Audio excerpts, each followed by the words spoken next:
Hey guys, Nitish here. Hope you are having an amazing day. In today's video, I'm going to show you how to make focaccia.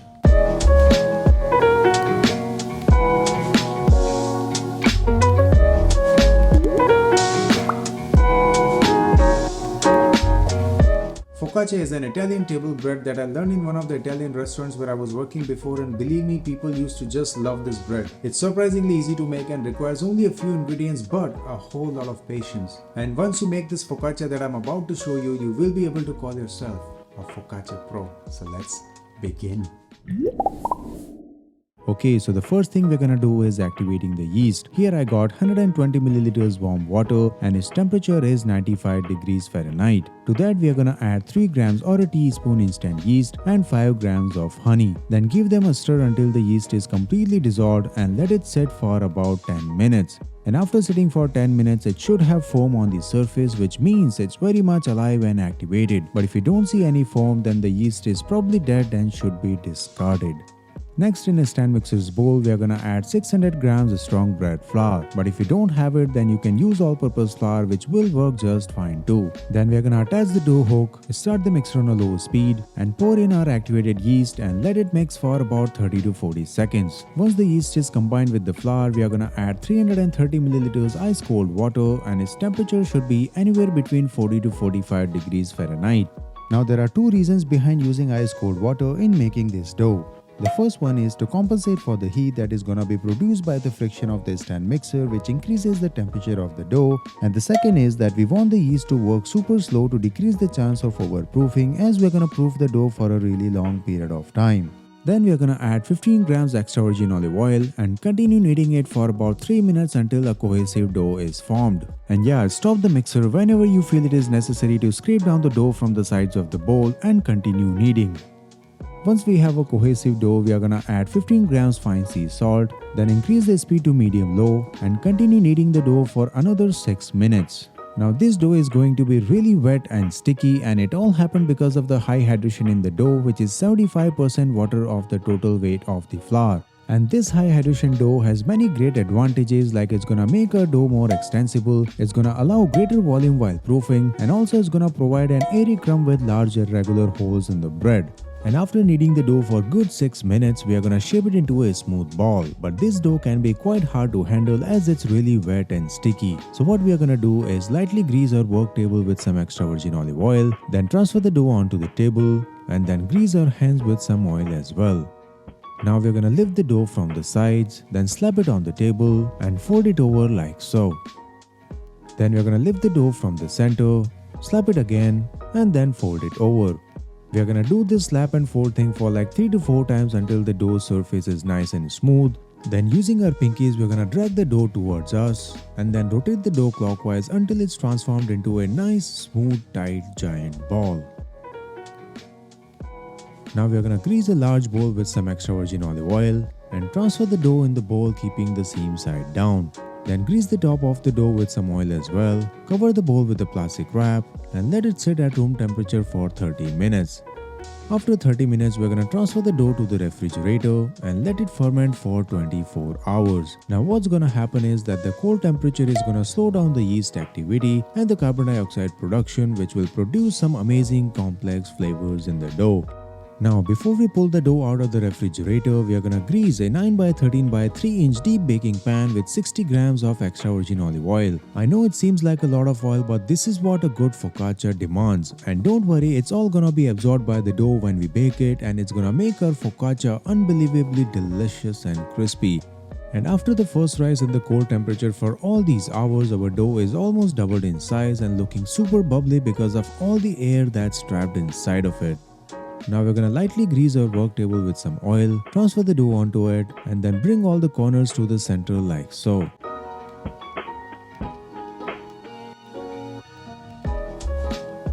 Then we are gonna flip it to keep the seam side down and rotate it clockwise to form a smooth ball. Then we are gonna transfer it to the baking pan, keeping the seam side down, grease the top with some oil as well. Then cover it tightly with the plastic wrap and then place it in the oven with just the light on and let it rise for the second time for about 2.5 hours or until it's almost doubled in size. At 2 hours mark, we are gonna pull the baking pan out of the oven and preheat the oven at 450 degrees Fahrenheit. Now while that's happening, we can quickly prepare the topping for our focaccia. Now there are endless combinations that you can do, but I'm doing one of my favorites with some cherry tomatoes, garlic and rosemary. We are gonna cut about 5 to 6 tomatoes in half lengthwise, then slice about 3 to 4 garlic cloves. I would recommend that you slice the garlic a little bit thicker rather than slicing them super thin so they don't end up burning while baking, and use about 3 to 4 tablespoons of rosemary leaves. Then transfer all of them to a medium-sized mixing bowl with some freshly cracked black pepper and about a tablespoon of extra virgin olive oil, and then toss them for a few times until they are very well coated with the oil. And after 2.5 hours, our dough is doubled in size, is very well spread out in the baking pan and is looking super jiggly. Now the next step is creating dimples in the dough to give it a structure for what the focaccia is known for. So we're gonna drizzle about 2 tablespoons of olive oil on top, then grease our hands with some oil as well to prevent the dough from sticking, and then press the dough down with our fingertips to create the dimples. Make sure you are going all the way to the bottom of the dough and be gentle cause you don't want to rip it. Then rotate the baking pan and press the dough one more time.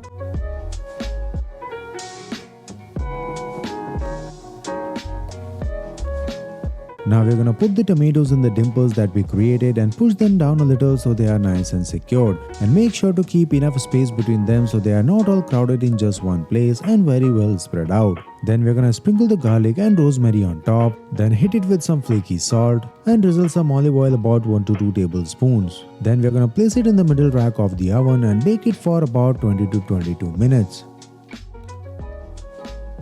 And after 10 minutes, we're gonna rotate the baking pan so each side gets the same amount of love from the oven and continue baking until it gets golden brown on top. And to make sure if it's baked internally, we are gonna insert an instant heat thermometer right in the center of the bread, and it should register the temperature of anywhere between 200 to 210 degrees Fahrenheit. Then we are gonna pull it out of the oven and right away drizzle some more olive oil and let it cool down for like 5 minutes in the baking pan. And after 5 minutes, we're gonna run a spatula around the corners of the bread to ensure that it's not stuck. Then transfer it to a cooling rack and let it cool down for 10 more minutes. And that's it. There we have our focaccia. Now I'm gonna cut it using a serrated knife and show you the inside. And guys, just look at this beauty. It's got a beautiful open crumb with the large irregular holes. The bottom is perfectly golden brown in color and is baked to a perfection. Now let me stop the music for a second and eat this thing so you can hear the crunch. Do I need to say anything, or you can already tell that this focaccia is super crunchy on the outside and super light and airy on the inside. It's super fragrant and tasting really nutty, warm and yeasty. Now you can enjoy as it is cause it's so flavorful with all the toppings that we use, and of course a whole lot of extra virgin olive oil. But you know what, you can also use it to make a panino, which is an Italian term for a sandwich. And to make the panino, the first thing we're gonna need is some pesto. And to make that, in a blender jar we are gonna add 40 grams basil leaves, 30 grams walnuts, half a teaspoon ground black pepper, 2 cloves of garlic and 2 tablespoons extra virgin olive oil. And then using an immersion blender, we are gonna blend until it's all crushed and somewhat smooth. Then we are gonna add some more extra virgin olive oil, about 4 to 5 tablespoons, and then blend again until it has a smooth paste-like consistency. Next we're gonna add some grated Parmigiano Reggiano, about 40 grams, then blend again and finish with adding a pinch of salt. And there we have our own homemade delicious pesto. Now we're gonna cut a big piece out of our focaccia, then slice it in half and spread a good amount of pesto on the bottom and the top half. Then we're gonna put some arugula on the bottom half, put some tomatoes that are sliced about 1/4 inch thick, sprinkle a pinch of fine sea salt, then put some fresh mozzarella cheese that is sliced same as tomatoes, and then put some thinly sliced prosciutto. Then we're gonna put the top half on top, cut this thing and eat this thing.